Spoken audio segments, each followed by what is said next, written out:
Let's begin in Zamfara State, where the battle against bandits and terrorists rages on. Men and officers of the Nigerian Police have confiscated a truckload of hard drugs, foodstuff, and other items meant for delivery to bandits in Dangulbi and Magami communities in Maru local government area of Zamfara State. The police also arrested 8 suspected bandits, a female informant, seized 4 rifles and 250 rounds of live ammunition, as well as recovered 9 rustled cattle from the suspects. Let's share this story by TVC News' Theophilos Darufai.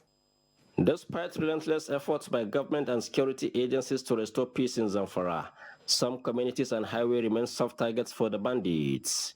Funtua-Gusau-Sokoto Highway has in the last few days been under siege by bandits, leading to the abduction of persons, mostly travelers. Sadly, one of the recently freed Kaduna-Abuja train attack victims was killed while on his way to reunite with his family in Kebbi State after 6 months in captivity. The victim was among the last batch of victims rescued by the military last week. The police in Zamfara said it is not leaving any stone unturned in the fight against criminality. Despite these setbacks, the command again recorded success confiscating a truckload of hard drugs, foodstuff, and other items meant for delivery to bandits around Dangulbi and Magami area. 9 suspected bandits, a gun runner, and other suspects involved in various crimes were arrested. Exhibit recovered hard drugs that include beta injection, tramadol tabs, chloroquine injection, Exol tabs, cartons of beer, foodstuff, and 2 sacks of wrappers. Arrest of gun runner, recovery of 250 rounds of AK-47 live ammunition. The suspect confessed to have been sent by a notorious bandit called Ladan with a sum of 1,190,000 naira. A female bandit informant and 2 suspects were also arrested in connection with criminal conspiracy, intimidation, and kidnapping. One of the suspects, Hawa Usman, a female residing in Gusau, confessed that Ali and Hamza are her younger brothers and had been among the bandits. Intelligence information about her revealed that she has been an informant to her 2 younger brothers, that is, the bandits. The police also repelled attacks by bandits in 3 local councils of Shinkafi, Bukuim, and Safi. The police, in collaboration with sister security agencies, is working hard to rid Zamfara of all forms of crime. Theophilos Darufai, TVC News, Gusau. Thank you. The amount of damage done to anti-banditry operations by informants and saboteurs is unquantifiable. How do we tackle this? It's a very big problem. It's a very, very big problem. Very big problem. Because, look, many times our troops have been killed when they ran into an ambush. How do these people get to know about the movement of our troops, of our policemen? The other day, policemen were escorting pilgrims who are going to Mecca. They were coming from Sokoto. And these guys attacked the team. How did they know that at a particular time, these guys would be moving? You know, so in a lot of the villages and towns, especially along the highway, this Sokoto-Gusau highway especially, these guys have recruited informants who give them information about the movement of people, movement of troops, so that they will know the right time to strike. It's unfortunate that more and more women are getting involved in banditry. When I interviewed the governor of Katsina State about 2 months ago, he complained that more and more women are getting involved in banditry, giving information about their neighbors to bandits. And the whole idea of even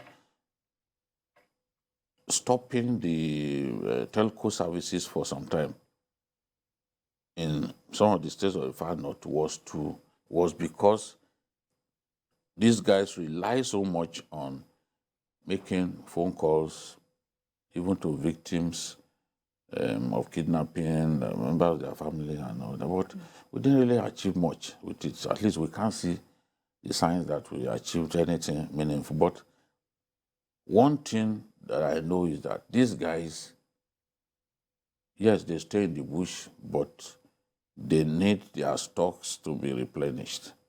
And they pay a premium. Okay. The loaf of bread that you can buy for 1,000, the bandits are prepared to buy it for 3,000. Then, even petrol. Remember the video of a woman who put petrol in a travel bag, was taking it to bandits in the bush. This is very lucrative for these people to provide such services to the bandits, because the bandits don't want to come into the town to buy the things that they need. So it's such a good thing that this truck that was taking beer, of all things, to these guys, taking drugs like tramadol and other things to them in the forest, was apprehended by our armed forces. We need to continue along this line, because if you starve them of food, starve them of even supply of weapons, honestly, we are on the road to victory. They will be forced to come out so that our snipers, our soldiers can take them out. All right. Adekule, nothing dampens the morale of troops than knowing that, having the knowledge that there is a mole within and outside. How does the military tackle this? It's a very, very difficult thing, but from the point of view of the civil society, the government needs to do a lot to make the people own the war against insurgency, to make the people believe that the government is not the victim of insurgency, that is actually the people. Because this war goes on because the civil populace is not in support of the government, despite the fact that those who are the victims are members of the public. Let me tell you, within 2 months, you can eradicate insurgency if all of us agree. They cannot do anything without the right stuffs. For example, they need to feed. Some of them use gadgets that will require maybe petrol, that will require maybe electricity or power generating sets. They will need recharge cards because they make calls. They will need food items. They will need so many things that ordinary persons like you and myself that we need. So if we are able to work within the civil populace, and part of it will involve serious campaign beyond just showing clips on TV, we need to involve the civil populace. But unfortunately, even within our security agencies, we have moles, sympathizers. Until lately, do you know many people believe that these criminals are Islamic, terrorists, Islamic extremists? And I do say, and I always say it, that there is nothing in Islam that will make anyone to do what these, criminals are doing. But thank God, a lot is coming out to prove us right. Why would somebody who's so-called, it's because he's saying Allah Akbar, you see beer, you see drugs, you see all the things that have, all those local governments you are mentioning in in Zamfara State, I know these things are not allowed in Zamfara State. If you want to take beer in Zamfara State, it's a very, very difficult thing. There's a place, small place, that is designated for that. Anywhere in the whole of Zamfara State. I know virtually all their local governments. I know all the...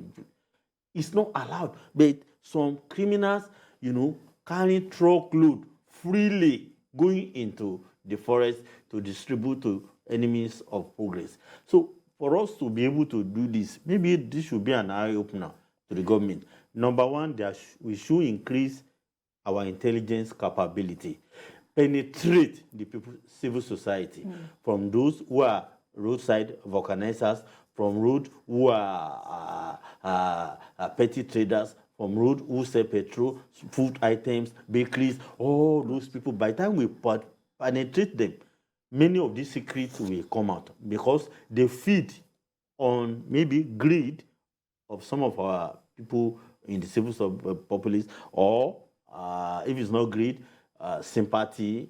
I'm a Muslim. They are Muslim. These are non-Muslims. All right, this brings me to say that the responsibility of cracking down this network of informants is not that of the military alone. You would agree? Yes.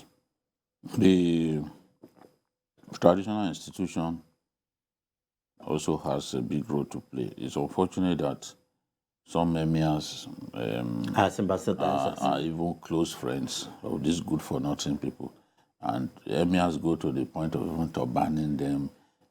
Some musicians even sing their praises and all that. So we have not thoroughly made up our minds that we want to deal with these people. Honestly, when we are ready, this kind of insurgency or this kind of banditry will be a thing of the past. Look at the emir in Taraba, who said, if you don't stop what you are doing, we give you a piece of land, you are raping our women, you are kidnapping our people for huge sums of money. We are going to slaughter all of you. That was the language that the emir used, emir of Muri. And they stopped. And they by themselves, they released the bad eggs. The commissioner of police in Taraba supervised the exercise. They released the bad eggs amongst their fold. But in our own case, we say, no, leave them, this, and that. When the people truly confront them, look at the governor of Zamfara was telling me that these guys fear the NSAK. That the NSAK, the kind of, they said there's a kind of gun that they used. That gun is actually a car plug that they use as its bullet. That these bandits, when they see those boys, they take to their heels. You know? But while some people are doing their best to ensure that we deal decisively with this undesirable element, some, just for the money, are going to them, to provide information that will make it impossible to win the war. Look at the woman who said that she even brought her own daughters to them so that they can sleep with her daughters. Because for 50,000, the bandit is prepared to pay 50,000 for a round of sex. The things that other people have access to, easy access to, because they have chosen the life of living in the bush. They are denied those things. So the people who can take those things to their door, they are prepared to pay a premium. And that is why it is also difficult to get people. The governor of Katsina said, if we catch any bakery supplying bread to bandits, we are going to shut down the bakery. Well, in spite of that, people are still sending bread to them because it's for a lot of money. So this is a war that all of us need to get involved in. And at the same time, we have to commend the police in Zamfara. The police in Zamfara now have a very good leader, one of the best in the Nigerian police. The man who used to head the STS. So, Kolo Yusuf. Kolo Yusuf is a veteran of this kind of war because he and Abba Kyari were the main heads of tactical units of the police. He has arrested more bandits than anybody that I know. He has recovered more weapons than anybody in the police currently. So for them to make him the police commissioner in Zamfara, I think the people of Zamfara, you can say that they are lucky. And we are seeing some progress. The sort of things that were not happening before, some arrests that were not being made before, we are seeing those arrests being made. So it means that in the fullness of time, we'll be able to say, yes, this thing has become a thing of the past.